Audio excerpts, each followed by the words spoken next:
नमस्कार, disclosure with Vinod में आपका स्वागत है। और आज हमारे साथ डिस्क्लोज करेंगे डॉक्टर राशिद चौधरी, प्रवक्ता है कांग्रेस के। डॉक्टर साहब आपका स्वागत है। डॉक्टर साहब, इतने बुरे दिन आएंगे कांग्रेस के कि आप पिछड़े, दलित और आदिवासियों के नाम पर लोगों को डरा रहे हैं और वोट हासिल करने की कोशिश कर रहे हैं। आप कह रहे हैं कि बीजेपी की हुकूमत आएगी, एनडीए दोबारा रिपीट होगा तो आरक्षण खत्म कर दिया जाएगा। देखिए, आरक्षण ख़त्म करने की बात हम नहीं कर रहे, ये बीजेपी का मैनिफेस्टो करता है, ये आरएसएस का मैनिफेस्टो करता है। और वो बात जो है वो जो आदिवासीज़ हैं, जो ओबीसी हैं, जो पिछड़े हैं, दलित हैं और लोग हैं, माइनॉरिटीज़ हैं, इन लोगों के साथ जो पिछले 10 साल में हुआ है वो सबके सामने है। और उसके बेसिस पे जो है ये सेक्शंस हैं जो मार्जिनलाइज्ड हुई हैं, तो उन सेक्शन को जो है हम उनके नाम पे वोट तो नहीं मांग रहे, पर ये बात है कि उन सेक्शंस के जो राइट्स हैं और बाकी जो कंट्री के सेक्शंस हैं इक्वली सबके साथ जो जिसका बनता है वो उसको मिले, ये इंश्योर करने की कांग्रेस पार्टी बात करती है। ये गारंटी हम देते हैं कि किसी के साथ कोई भेदभाव नहीं होगा, किसी के साथ कोई इस तरह की बात नहीं होगी। कोई जिस तरह से इंक्लूसिवनेस और एक्सक्लूसिवनेस का एक डिफरेंस दिखाई दिया है वो नहीं रहेगा। हम इस गैप को, जो 10 साल में गैप बन गया है, जो दलित थे, जो आदिवासी थे, जो पिछड़े हुए लोग थे, उनके सारे रिसोर्सेज, सारी चीज़ें इस्तेमाल की जा रही हैं और उनको क्या मिल रहा है वापस में, वो कुछ मिल नहीं रहा। तो वो ख़त्म करने की पूरे प्रयास होगा, कमिटेड हैं हम, उसको करेंगे। जहाँ तक आरएसएस और बीजेपी का वो रहा, तो वो तो मैनिफेस्टो है उनका, तो मंशूर है कि जो रिजर्वेशन है इसको वो समझें, सोचें, बिना सोचे बिना समझे एक कर्ज करते हैं, इसको एक इश्यू बना के एक सेगमेंट है जिसको वो साथ लेना चाहते हैं जी। तो इसलिए लेकिन डॉक्टर साहब, आज का स्टेटमेंट है RSS chief doctor Mohan Bhagwat का। उन्होंने कहा है कि राष्ट्रीय स्वयंसेवक संघ की विचारधारा में कतई ये नहीं आता कि आरक्षण में किसी तरह का बदलाव किया जाए, उनकी विचारधारा। यानी कल उन्होंने स्टेटमेंट दिया, आज आया है और वे प्रमुखता से सभी न्यूज़पेपर ने इसको लिया है। देखिए, उसमें क्योंकि आरएसएस और बीजेपी को ये लगा है कि हमें खतरा है, खतरे की घंटी जब बजी कि हम हार रहे हैं, चुनाव हार रहे हैं, तो स्वाभाविक है कि वो अपने आप को कवर करने के लिए एक स्टेटमेंट दिया है। बट वो स्टेटमेंट क्यों उनको देने की ज़रूरत पड़ी? क्योंकि कहीं ना कहीं कोई ना कुछ तो कमी चल रही थी, इसलिए रीअश्योर करने की ज़रूरत पड़ी कि ऐसा है। बहरहाल ये है कि रिजर्वेशन जो है, रिजर्वेशन वो अगर कहें कि जो आरएसएस चीफ कह रहे हैं कि वो उसमें कभी भी कोई संशोधन करने की हम बात नहीं करते, ऐसा कहना भी गलत है।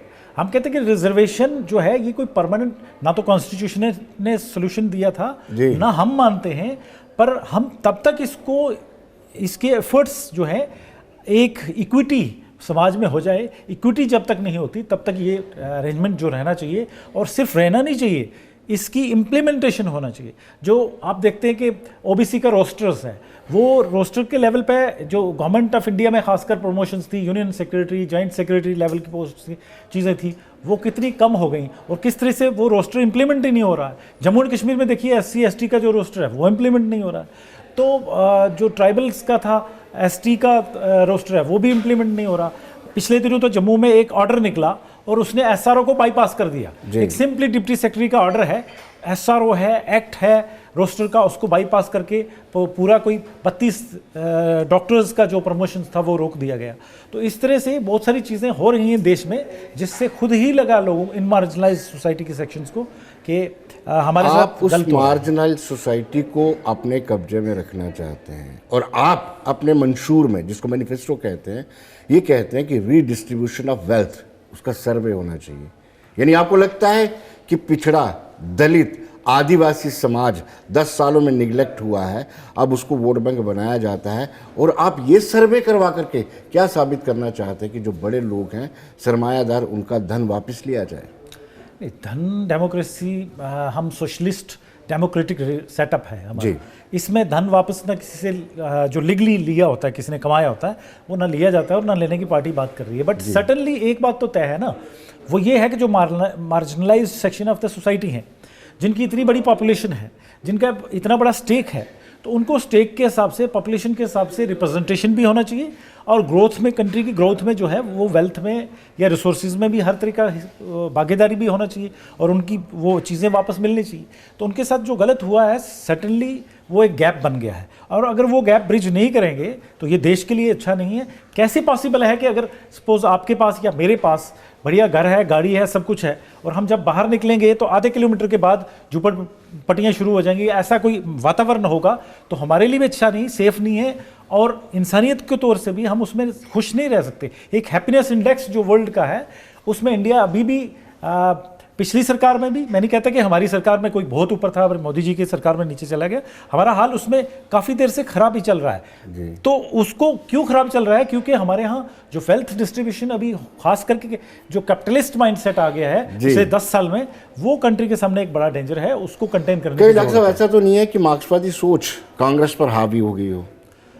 सर्टनली मार्क्सिज्म तो एक अलग चैप्टर है, एक अलग सोच है जिसके आसपास भी कांग्रेस का कोई लेना देना नहीं। हम तो सोशलिज्म में बिलीव करते हैं। ये कंट्री जिसकी फाउंडेशन जो है वो एक सोशलिस्ट सेटअप पे है, डेमोक्रेटिक सेटअप पे है, और उसमें जो सबसे इम्पोर्टेंट चीज़ ये है कि इक्विटी है, इक्वलिटी नहीं है। इक्वलिटी हो नहीं सकती है। अगर हम इक्वलिटी करना चाहेंगे तो कैसे एक छोटे से बच्चे को एक अच्छे अडल्ट बड़े आदमी को अगर लड़ाई में लड़ा दोगे तो वो नहीं लड़ सकते। उनको कहीं ना कहीं कुछ ना कुछ अगर लड़ना है या सर्वाइव करना है, सर्वाइवल ऑफ द फिटेस्ट का थ्योरी नहीं चलेगा। उसको बच्चे को सपोर्ट की जो ज़रूरत है वो दी जानी चाहिए, पर जब तक वो बड़ा होता, जब तक वो उस पर। अब हमेशा ये ज़रूरी नहीं है कि बच्चा हमेशा सपोर्ट के साथ लड़े। बच्चा भी बड़ा होगा, बच्चा भी एक लेवल पे आएगा और कम्पीट करेगा, अपना राइट लेगा। बट अभी प्रोटेक्शन जो है देश में हालात ऐसे नहीं हैं। काफ़ी इंप्रूवमेंट हुई थी, मगर पिछले 10 साल में जिस लेवल पे इंटरनल जो सेटअप था गवर्नमेंट लेवल पे, जो रोस्टर्स, जो इम्प्लीमेंटेशन, जो एक्ट हैं, उनकी इग्नोर हुई है और नहीं की गई है। उसकी वजह से ये सेक्शंस और मार्जिनलाइज्ड हो गए हैं। आप मौका क्यों देते हैं भारतीय जनता पार्टी को? आपने ये रीडिस्ट्रीब्यूशन सर्वे को लेकर के उनको मौका दे दिया, और मंगलसूत्र तक, हमारे प्रचार में मंगलसूत्र भी उतर आया है। देखिए, मंगलसूत्र का प्रचार में वो मोदी जी का भाषण जो है मैंने खुद देखा है, मुझे बहुत उससे दुख हुआ। प्राइम मिनिस्टर वो देश के सारे के हैं, मेरे भी प्राइम मिनिस्टर हैं, और वो पिछले 10 साल में काफ़ी अपनी चीज़ों में इम्प्रूवमेंट कर रहे थे। हमें भी सबको एक्सपेक्टेशंस थी। वो भाषण फ्रस्ट्रेशन की निशानी है। मोदी जी को जो ही लगा कि जो अर्बन एरियाज़ हैं उनमें वोटिंग कम हो रही है, अदरवाइज भी वोट परसेंटेज पोलिंग जो है वो कम हो रही है, तो उनकी परेशानी बढ़ गई, और वो हार अपनी को देख करके वो बुखलाहट में ये बयान जो है बहुत घिनौना अजीब सा बयान दिया है। वो कोई उनके कद का बयान नहीं है जिस पे वो बैठे हुए हैं, और ऐसी अपेक्षा भी नहीं की जा सकती है कि वो बयान उन्हीं का है। मुझे तो एक बार यकीन नहीं हो रहा था, पर वो सुनने पर दोबारा मुझे लगा कि हाँ ये है। और वो सर्वे जो है जिस मंगलसूत्र की वो बात करते हैं, इस देश के लिए कांग्रेस पार्टी के लोगों ने, और स्वर्गीय इंदिरा जी ने, स्वर्गीय और अभी जो करंट सोनिया जी हैं, फॉर्मर प्रेसिडेंट है कांग्रेस पार्टी की, इन दोनों महिलाओं ने, इन दोनों महान हस्तियों ने अपने मंगलसूत्र देश की सेना के लिए डोनेट किए हैं, दिए हैं। तो ये सबक नहीं मिल सकता है कि हम मंगलसूत्र वापस ले सकते हैं और ऐसा कर सकते हैं, वैसा कर सकते हैं। ऐसा नहीं है। देश में कांग्रेस पार्टी जो है एक सोच रखती है जिसमें सबको साथ लेकर के चलने की बात है। जो सबका साथ सबका विकास नारा तो मोदी जी ने पकड़ लिया, मगर वो दिखता नहीं है। वो दिखता हमारे यहाँ है। कांग्रेस पार्टी की सोच है और कांग्रेस पार्टी उस पर चलना चाहती है। सर्वे कराना, किसी चीज़ का कोई असेसमेंट कर लेना, ये कोई बुरी बात नहीं है कि भाई क्या है, मेरे पास क्या, आपके पास क्या है। इसका जब ट्रांसपेरेंसी होगी पता चलेगा, तो उसमें बुरा क्या है आपको पता होना चाहिए। आपके मंशूर को मुस्लिम लीग के मंशूर के साथ जोड़ा जा रहा है, भारतीय जनता पार्टी जोड़ रही है 1936 का मंशूर जो मुस्लिम लीग का था। देखिए, भारतीय जनता पार्टी का जो चुनाव के जो दिन हैं वो निकल रहे हैं और फेसेस निकल रहे हैं, तो उनको दिख रहा है कि जो 370 का नारा था, फिर 400 पार का नारा था, ये सब कुछ पॉसिबल नहीं है। तो उसकी वजह से वो बिना सोचे, बिना पढ़े, और यकीन मानिए काफ़ी सारे लोग जो हैं उन ऐसे हैं पॉलिसी मेकिंग में बीजेपी में बैठे हुए, जिनको तो उस मंशूर से क्या लेना देना नहीं, उसको पता भी नहीं है कि उसमें लिखा गया है। बट उनको भाषणबाजी जो है, क्योंकि ये लड़ाई ही स्टाइल वर्सेस स्टफ रही है। स्टाइल, प्रेजेंटेशन, चीज़ें वो इनको बेचना आती हैं। मोदी जी एक महान मार्केटिंग एक्सपर्ट हैं, मगर जो काम करना है वो डॉक्टर मनमोहन सिंह को आता था 10 साल में, जो उन्होंने किया, जिसको ये आगे लेके चले। और कितनी ही स्कीमें, अनगिनत कितनी ही चीज़ें हैं जिनका सिर्फ नामकरण किया गया, नाम बदला गया इधर से उधर, वही चीज़ें रही, अच्छी बात है। उसके बाद भी अब भी जो खासकर फॉरेन पॉलिसी है उसमें तो कोई एक आयोटा बराबर भी इधर का उधर चेंज नहीं आया है। जयशंकर जी जो वहाँ भी काम करते थे डॉक्टर मनमोहन सिंह के साथ, यहाँ भी मोदी जी के साथ काम कर रहे हैं, तो चीज़ें तो वैसे ही चल रही है। पर दिखाया ऐसा जा रहा है कि कोई बहुत बड़ा तूफान काम हो गया है, हुआ नहीं है। अंदर से बहुत सारी चीज़ें खोखली हो गई हैं और इस लेवल तक हो गई हैं कि हमारा देश का सबसे बड़ा इंस्टीट्यूशन जो है, जो सबसे महत्वपूर्ण इंस्टीट्यूशन है डेमोक्रेटिक सेटअप संसद के बाद, वो है रिजर्व बैंक ऑफ इंडिया। तो रिजर्व बैंक ऑफ इंडिया के 3 गवर्नर तो पहले ही सालों में बदल गए थे, जो नहीं माना उसको फायर कर दिया। 1 ट्रिलियन रुपया, 1 ट्रिलियन रुपये मैटर करता है। इतनी बड़ी संपत्ति आरबीआई ने जो कमा के रखी थी वो सरकार ने खोल के अपने पास ले आई, और सरकार ने ये जो सड़कें रोडें ये दिख रहा है, ये तो बननी अच्छी बात है, बननी चाहिए, पर इसके पीछे क्या होगा, इसका वापस पैसा कैसे दिया जाएगा, कैसे लिया जाएगा, इकोनॉमिक इम्पैक्ट क्या होगा लॉन्ग टर्म में, इसका ये सोचे समझे बगैर इलेक्शन चुनाव जीतने के लिए किया गया है।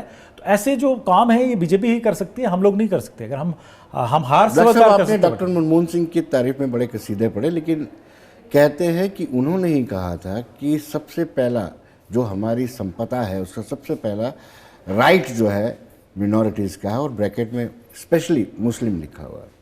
देखिए, ये अपीस करने वाली बात नहीं ये है। बड़ा अच्छा, थैंक यू, आपने ये पूछा मुझे।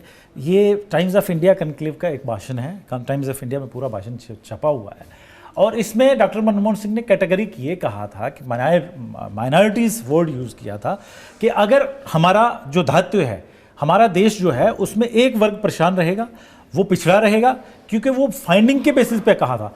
आज भी एजुकेशन के एतबार से मुस्लिम समाज सबसे पीछे है, आज भी पर कैपिटा इनकम के हिसाब से मुस्लिम समाज सबसे पीछे है, आज भी जो पार्टिसिपेशन है गवर्नमेंट जॉब्स की उसके हिसाब से मुस्लिम समाज दलित समाज से भी पीछे है, उसके बाद दलित समाज पीछे है। उसके इसी तरह से करते करते जो चीज़ें हैं, जो फाइंडिंग्स थी, जो स्टैटिस्टिक्स फैक्ट एंड फिगर थे, उनके बेसिस पे उन्होंने कहा था कि इन लोगों को साथ लेकर के चलना ज़रूरी है, क्योंकि एक तबका अगर आगे बढ़ता जाएगा और दूसरा तबका नहीं रहेगा तो वो वातावरण, वो देश खुशहाल नहीं हो सकता, वो घर ठीक से नहीं रह सकता जिसमें 5 भाई हों और 2 भाई बेचारे मजदूरी कर रहे हैं और 2 भाई आईएएस हों, 2 भाई उनकी बात ही ना सुन रहे हो, पूछ ही ना हो। कैसे देश विकसित हो सकता है, कैसे देश खुशहाल हो सकता है? तो वो एक भाषण है जिसको आउट ऑफ कंटेक्स्ट हमेशा कोट किया जाता है, क्योंकि बीजेपी को सूट करता है, और वो उस पर बहुत सारी वोट जो हैं वो भी बटोर लेते हैं। लेकिन ए.के. एंटनी ने हार के बाद एक अपनी रिपोर्ट सबमिट की थी जिसमें कहा था कि मेजॉरिटी के बिना कांग्रेस अब दोबारा सर्वाइव नहीं कर पाएगी, लेकिन उस पर अमल नहीं किया जा रहा है। आज भी हम अब मैनिफेस्टो में मिनॉरिटी हमने पढ़ा है। देखिए, इस देश को जो है मेजॉरिटी का ही कांग्रेस को साथ रहा हमेशा, तो ही कांग्रेस है, और आज भी मेजॉरिटी ही कांग्रेस के साथ है, और कांग्रेस मेजॉरिटी कॉन्स्टिट्यूट करती है। उसमें जो माइनॉरिटी है उसकी रिप्रेजेंटेशन प्रॉपर जो है वो होती है पार्टी के अंदर और गवर्नमेंट के अंदर भी होती है, मगर ऐसा कहना इसलिए दिखता है क्योंकि मेजॉरिटी के बारे में बात करना ऐसा है कि एक कमरे में 20 लोग हैं और वो सारे वाइट शर्ट डाल के बैठे हैं, तो वाइट वाले तो दिखेंगे ऑलरेडी देयर हैं। कोई एक जो कमज़ोर आदमी बैठा है जिसके कोई गंदा कपड़ा है, मैला कपड़ा है, कुछ अलग वो नहीं है, या उसको धोने की, साफ करने की ज़रूरत है, हम तो उसकी बात करेंगे ना। भाई इसका यार ये कल शर्ट ख़राब है इस आदमी की, इस आदमी को ये असिस्टेंस चाहिए, इसके पास ये नहीं है। सारे लोग खाना खा रहे हैं, कोई काम कर रहे हैं, पढ़ाई कर रहे हैं, अच्छा कर रहे हैं, कोई एक वर्ग, एक आदमी घर में नहीं कर पा रहा, तो उसकी बात जब हम करते हैं तो वो ऑब्वियसली वो दिखती है। तो अगर पार्टी ये करती है तो उसका ब्रॉडर पर्सपेक्टिव ये है कि पूरा देश विकसित होना चाहिए, सब लोग इसमें बराबरी का मान सम्मान होना चाहिए और पार्टिसिपेशन होना चाहिए। डॉक्टर साहब, कांग्रेस के किसी भी बड़े नेता ने उनका मिनॉरिटी का जिक्र नहीं किया जो पाकिस्तान में जब विभाजन हुआ था, देश विभाजित हुआ था, 37% मिनॉरिटी वहाँ पर थी, जो अब 3.7% रह गया। आए दिन हम खबरें पढ़ते हैं कि किस तरीके से मिनॉरिटी को वहाँ ट्रीट किया जा रहा है, लेकिन जब CAA यहाँ पे लागू किया जाता है सबसे बड़ा ऑब्जेक्शन कांग्रेस को होता है। देखिए, जो वहाँ से लोग पहले भी शरणार्थी आते थे, जिस हिसाब से आते थे, और उनको अकोमोडेट किया जाता था और उनको राइट्स जो थे वो अंडर कॉन्स्टिट्यूशन दिए जाते थे, वो अब भी दिए जा रहे हैं। और CAA और NRC जो है, ये चीज़ें जब की हैं, जिस प्रकार से की हैं, उससे आपत्ति है, उससे आपत्ति है। जिस तरह से रातों रात बिल लाए जाते हैं, जिस तरह से बैकडोर एंट्री की जाती हैं, जिस तरह से बिना कंसल्टेशन की कोई चीज़ें की जाती हैं। और सिर्फ एक इस लॉ से आपत्ति नहीं है हमें जब सबसे बड़ा जो रिसेंट एग्जांपल है वो है लैंड किसानों का बिल। किसानों के जो बिल थे उनकी थी, 750 लोग मरवा दिए और शहीद हो गए वो लोग। उसके बाद कितनी बड़ी फाइट हुई, फिर बिल वापस लेने पड़े सिर्फ इस वजह से क्योंकि इनको अपनी हार दिखाई दे रही थी, वरना ये बिल भी वापस नहीं होता। और वो कितना बड़ा वो नाइंसाफी थी किसानों के साथ। इसी तरह से ये जो पूरा प्रोसेस है, इसको डेमोक्रेटाइज होना चाहिए, इसको एक सिस्टम से, एक प्रक्रिया से गुजरना चाहिए। उसके बाद जो चीज़ निकल के आए, वो CAA हो, NRC हो, कोई भी चीज़ हो निकल के आए, तो वो सोल्यूशन है, वो देश के लिए, देश के हित में है। जैसे राम मंदिर का इशू था, इतनी देर से इशू था, अब वो एक प्रक्रिया, एक सिस्टम के साथ से जब स्टेब्लिश होकर सामने आया तो किसी ने भी उस पर उंगली नहीं उठाई, किसी ने चेतावनी नहीं, पर एक सिस्टम से जो चीज़ें। लेकिन भाजपा कहती है कि फॉरेन स्पॉन्सर्ड था ये एजिटेशन, फार्मर का एजिटेशन जो है, फार्मर्स का, ये फॉरेन स्पॉन्सर्ड था। तो इसके यही तो भाजपा कहती थी और अब भी कहती है, मगर उनको कोई ये पूछने वाला नहीं है। तो फिर बिल पार्लियामेंट ऑफ इंडिया में पास कराए हुए bill, ordinance president of India का निकाला हुआ, वापस क्यों लिया भाई? क्या आपको, या तो वो गलत थे तो आपको लड़ना चाहिए था। अगर बाहर की ताकतें अपने देश के अंदर लोगों को इस लेवल पर उकसा सकती हैं, इसका मतलब आप कमज़ोर हो, आपकी इस देश की सुरक्षा आपके हाथों में नहीं होनी चाहिए, इसका मतलब है। और अगर वो होता तो लड़ना था, बिल वापस नहीं लेने थे। और अगर बिल वापस लिए तो इसका मतलब आप गलत हो, आपको कटहरे में होना चाहिए, और वो कटहरे में है। और वो राजनीतिक लाभ लेना चाहते थे। आपने 4 दोस्त जो है, अडानी, अंबानी एंड फैमिलीज, उनको सारा किसानों का ठेका दे देना चाहते थे, वो कामयाब नहीं हुए उसमें। उसके बाद वापस जो है वो बिल लेने पड़े और किसानों की जीत हुई जी। लेकिन अब आपने एक नया टर्म निकाला है, DPA, यानी दलित, पिछड़ा और आदिवासी। आप कहते हैं DPA के विरोध में है बीजेपी, ये भी एक पैंतरा है चुनावी? नहीं, ये चुनावी पैंतरा नहीं है, ये हकीकत है। बीजेपी जाने अनजाने में विरोध में है। और उसकी एग्जांपल्स मैं आपको दे चुका कि किस तरह से ब्यूरोक्रेटिक सेटअप में टॉप जो यूनियन सेक्रेटरीज हैं हमारे, तकरीबन 33-34 टॉप की स्लॉट्स बनते हैं गवर्नमेंट ऑफ इंडिया में। इसमें से आप देखेंगे आदिवासी कितने, OBC कितने, SC कितने, ST कितने, तो मसला साफ हो जाएगा। एक सर्वे पिछले दिनों जो अभी अक्टूबर और नवंबर का जब दौर चल रहा था, क्योंकि रिटायरमेंट भी होती रहती है, नई इंडक्शन भी होती रहती है, एक वक्त ऐसा था कि हिंदुस्तान भर में एक भी आदमी स्वर्ण जाति के अलावा टॉप पोजीशंस पे, OBC का, SC का, ST का, पूरे हिंदुस्तान में यूनियन सेक्रेटरी कोई भी आदमी गवर्नमेंट ऑफ इंडिया का नहीं था। तो आप अंडर सेक्रेटरी लेवल की पोस्ट देख लीजिए, आप ज्वाइंट सेक्रेटरी की देख लीजिए, आप जम्मू कश्मीर के अंदर हालात देख लीजिए, जो कमिश्नर सेक्रेटरीज, जो डिपार्टमेंट है, ऐसा नहीं कि ऑफिसर्स अवेलेबल नहीं, बट कहीं ना कहीं चीज़ों में वो नहीं किया गया। आप रोस्टर जो प्रमोशंस का इम्प्लीमेंटेशन होता है, उसमें जो SCs के साथ, STs के साथ, OBCs के साथ जो नेग्लेक्ट किया गया उनको, वो नहीं हो सकता है। अभी भी देश चलता है। आप यूनिवर्सिटी वाइस चांसलर्स को देख लीजिए कि किस लेवल पे क्या इंडक्शंस हुई हैं, किस तरीके से लोगों को रिप्रेजेंटेशन मिली है, वो मिल नहीं रही है। तो ये जाने अनजाने में, हो सकता कुछ और लोग करने भी चाहते हों अच्छा, मगर ऐसी चीज़ें हो गई पिछले 10 साल में कि ये क्रिस्टल क्लियर है, बिल्कुल साफ है कि बीजेपी ये जो पिछड़ा, आदिवासी और दलित है, इसके खिलाफ दिखती है। सिर्फ इसके खिलाफ नहीं दिखती। मोदी जी कहते हैं मैं OBC हूँ, मैं खुद OBC हूँ, मगर वो OBC का जो सबसे बड़ा नुकसान तो वो तो OBC ही लोगों का किया उन्होंने जी। जो सबसे बड़ा नुकसान है वो OBC लोगों का किया। दलित और डॉक्टर साहब, डराने का स्तर इतना गिर जाएगा, आप कह रहे हैं कि संविधान ही बदल देंगे ये लोग? नहीं, संविधान बदलने के देखो लोकतंत्र को खतरा है, यूनाइटेड नेशन इंटरवेन कर रहे हैं। ये आप ही लोग बाहर जाके जब बातें करते हैं विदेशों में, तो उसका इम्पैक्ट रहता है कि यूनाइटेड नेशन। मोदी जी को किसने कहा कि इंटरनेशनल ऑब्जर्वर बुला लो? उन्होंने भी तो बुला लिए ना। अभी जो इलेक्शन हो रहा है हमारे कंट्री में, खासकर स्टैंड के में, इंटरनेशनल ऑब्जर्वर्स प्रेजेंट हैं। तो क्या जरूरत थी? पहली बार इंटरनेशनल ऑब्जर्वर्स जो आ गए। खैर मोदी जी तो रिकॉर्ड बनाते हैं, उनको वो पहले प्राइम मिनिस्टर जिनको मॉडल कोड ऑफ कंडक्ट का नोटिस भी किया, तो वो चीज़ें तो बनाते हैं, मगर उनको क्या ज़रूरत थी कि अगर हम बात करते हैं, किसी लेवल पे बात करते हैं, तो एक इंटेलेक्चुअल फॉर्म होता है, हम दुनिया का हिस्सा है, विशाल देश है, और ये दुनिया को दिशा दिखाने वाला देश है, गांधी का देश है, ये राम का देश है। तो ये जब देश की जो बाहर बात होती है या हम जिस प्लेटफॉर्म से करते हैं वो एक ब्रॉडर पर्सपेक्टिव में करते हैं, उसको ये अपने इलेक्शन के लिए एक भाषणबाजी के तौर पे इस्तेमाल करके हमें रोक नहीं सकते हैं। हमको बात भी करनी है, हमको दुनिया के साथ भी चलना है और देश को भी आगे लेकर को क्या लगता है कि वाकई में देश में लोकतंत्र खतरे में है?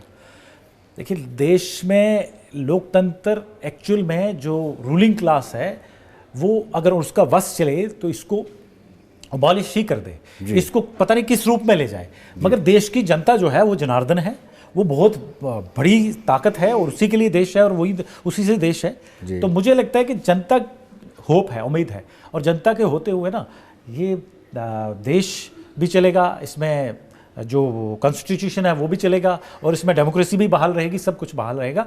बहरहाल जो अटेम्प्ट की जा रही है वो इस लेवल पे हैं कि कुछ भी बच नहीं सकता है, ऐसा दिखाई देता है जी। जो प्राइम मिनिस्टर जो भाषण था उनका, मैंने एक दो और भाषण भी सुने हैं उनके, जिस लेवल की वो बात करते हैं वो उनको बिल्कुल जेब नहीं देता, वो उनके लेवल की बात नहीं है।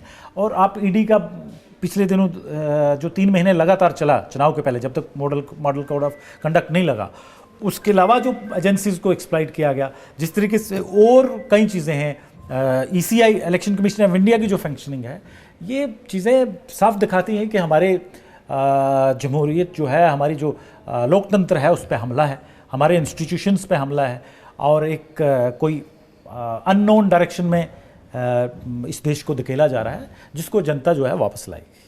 कोर्ट ने वीवीपैट और EVM को मिलाए जाने की याचिका को खारिज कर दिया है।